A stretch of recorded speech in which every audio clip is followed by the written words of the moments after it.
That's all. I own 3 of them. There was a time where I owned more of them because I thought at some point I could make them cool, which you can't. They're always going to be what they are, but I have them. I quite like them. Oh, you do? You were just doing that TC Tugger thing. Is that what you're pulling your shirt out to make sure there's no, they don't crease. No, they're nice. I like things that don't crease. Yeah, me too. But, so the wives, generally it's been a slow evolution to learning how not to be an asshole. Oh, okay. So the way to not be an asshole is not to get married. Is that your solution? I don't know at this point. Or to do podcasts, so you actually don't have to. I mean, this must be quite a difficult proposition for you. Ordinarily, sorry, this is such a banal question. Ordinarily, do you invite people into your man cave? I mean, is this a complicated scenario for you, or is it actually better for you that we're not in the same room? No, I love being in the same room. I feel like it's better, though I'm doing okay with this form. But it's nice. You're an actress. You're a person who likes people. You're across somebody. You can read somebody differently. You have a feeling. There's a different flow to the conversation because you have different signs that are being put forth. So this is a completely adverse situation to me, what I've been doing it like this, but it's working okay. Have you been doing many of them? Yeah, do you just go on a roll and have you done more than you've ever done before? No. There's a lot of people come over here all the time to do this, and that's usually the only way I do it. But lately, since we've figured out a technology where the sound is okay, like the one thing about having people over is the sound is beautiful. I use good mics. But no, I did Liz Garbus, Rosie O'Donnell. I just did Joey Pantoliano. You've had a good week. I did a lot of people, yeah.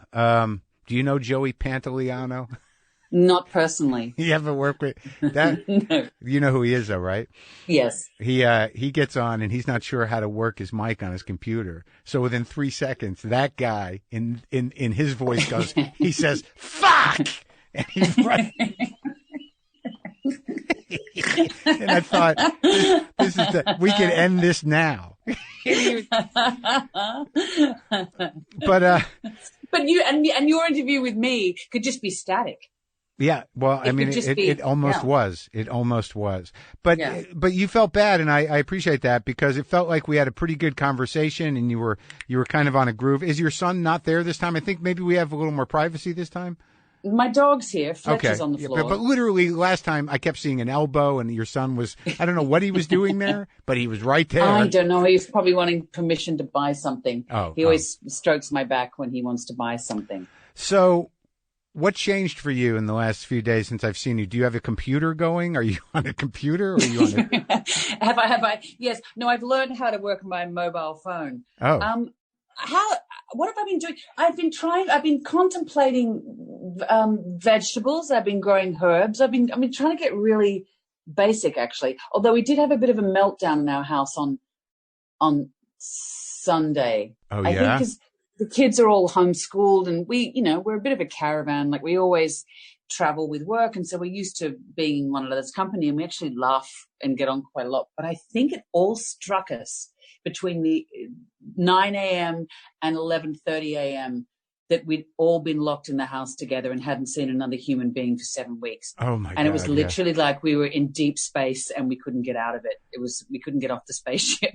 And I was frightened that someone was going to eat someone. Everybody became hyper aware of what was happening. Yeah, but it happens. I mean, look, who'd want to be 18? Suddenly it's, you're confronted with the fact that your children think that you're so deeply annoying, and you sort of think, well, I'm not that bad, am I? But anyway, we all had the realization at the same moment in time. Did everybody cry? Like, I'm always crying. No, but like those are those family meltdowns where like, everybody is just stripped bare to their pure insecurities. Why do you hate me so much? I don't hate you. No, but it's that thing too. You must get this talking about anger. People say to you, why are you so angry? Yeah. I'm not angry. No, you really are. I'm not fucking angry. Right.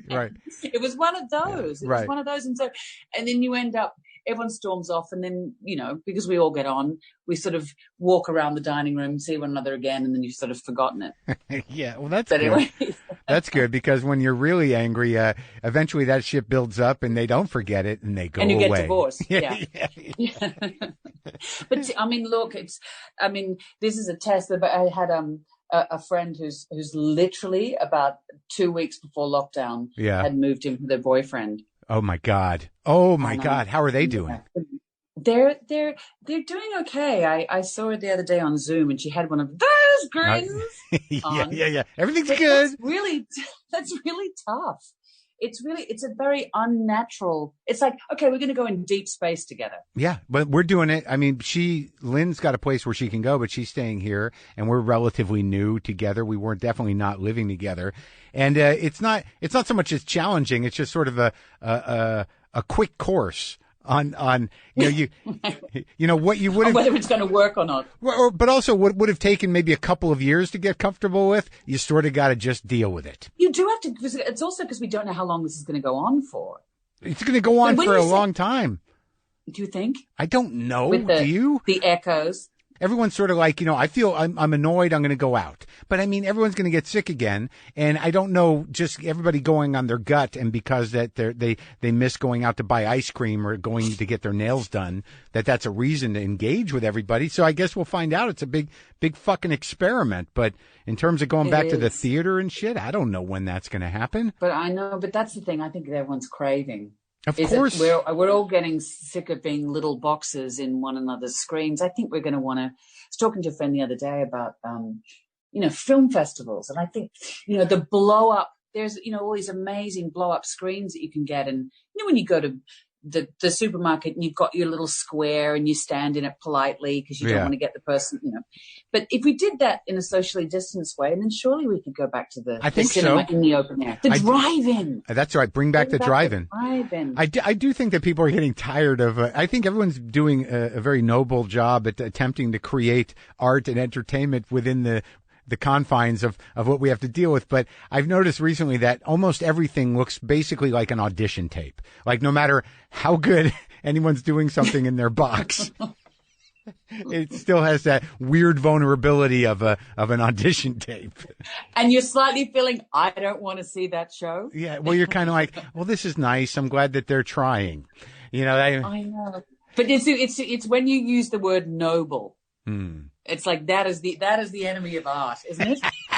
Nice try. Nice try. Almost. Yeah, good job. It's like when someone tells you, your work is brave. It's like, oops. Oh, yeah. That's better than interesting. Oh yeah, you would never get interesting. No. Wouldn't you just get that was incredible or if that sucked? I've got a sense, given that we've known one another for so long now. Yeah. I know when I suck. Don't you know when I suck? Yeah.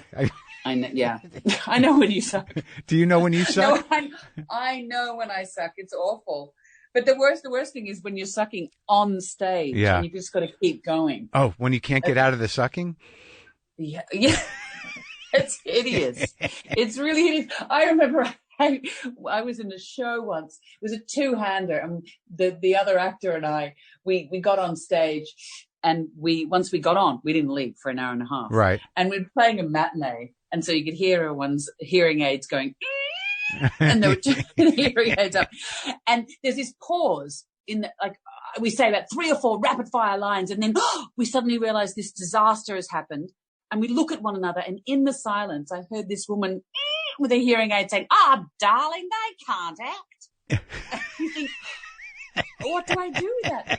And I looked at the other actor and he looked at me and we just kind of kept going with that knowledge. It was awful. It's really awful. And, and this is the thing is you make a movie and you don't know, you don't know that anyone's even seen it until they stop you in the supermarket or your friend tells you that, you've got a lot of rotten tomatoes or I don't know what tomatoes are. When was the last time you thought you were terrible in a movie? Oh, I think I'm pretty terrible most of the time.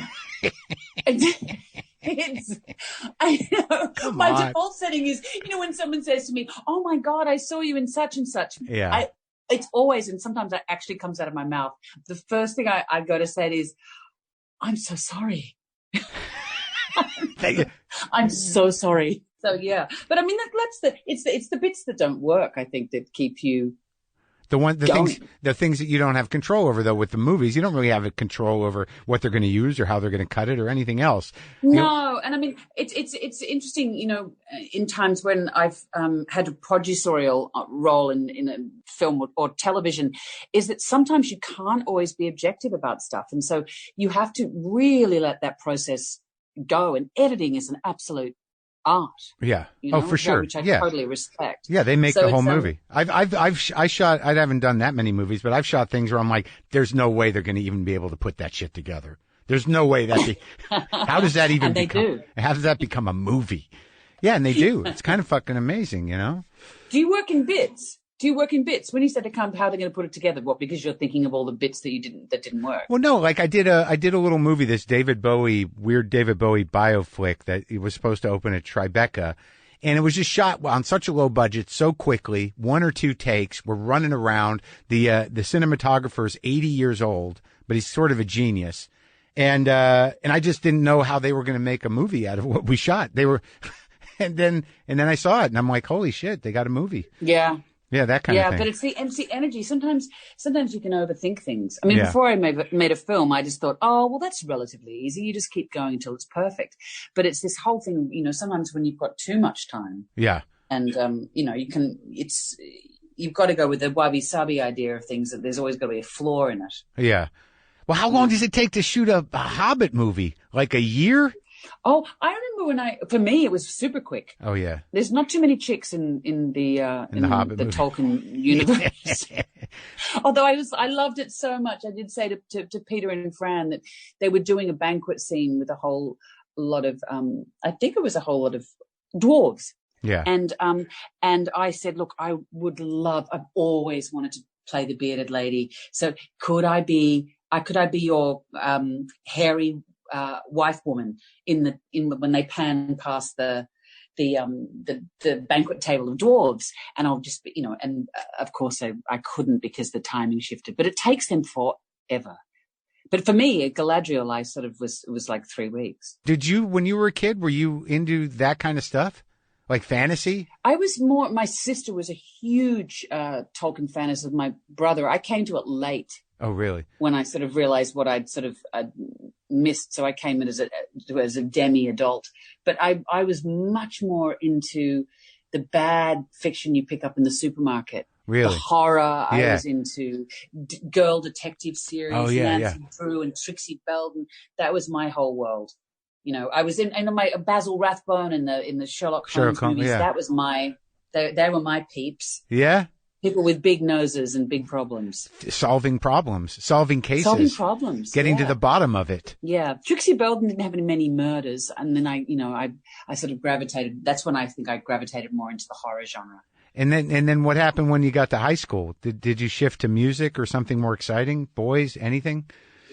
Horror's pretty exciting. I guess. I'm not okay, you're right. Really? So when you say you're not a fantasy guy, you're not a horror guy. And then I think I probably then went into, I went into the long Tarkovsky I kind of skipped. Yeah. There's all these Steel Magnolias, Beaches, all of those films, great weepies. I kind of skipped that, and I'm really sad about it. I feel I've missed some profound developmental stage. Really? To have not locked into sort of melodramatic fun movies where crying movies that are overly acted and overly produced. Is that what you call them? Is that the genre? No, I don't know. I ended up seeing all those movies. I don't know how. Steel Magnolias, Moonstruck. There was a big bunch of Moonstruck. See, I missed that. That was good. Terrible? That was good, Nicolas Cage. But you're in one of I love that movie you did with Sam Raimi. The Gift. I love Sam Raimi. That movie is so fucking good, man. That scene with talk about budget of a shoestring. Really? That was there was one sequence in that, and this is Sam's kind of ability to just galvanize everybody and used to working on a low budget. There's one sequence where the producer was going to shut the thing down. So we had one take to this sequence that went through 3 rooms. Someone had to trip over and had to fall in blood, and Keanu had to slam the door in my face, which he's so good at doing, and happens to me all the time. And we did it in one take. Yeah. It was one of those pretty special experiences. And then he went off and made Spider-Man. But when you have control, how much control did you have over this, the Schlafly project? You said it right. Well, you taught me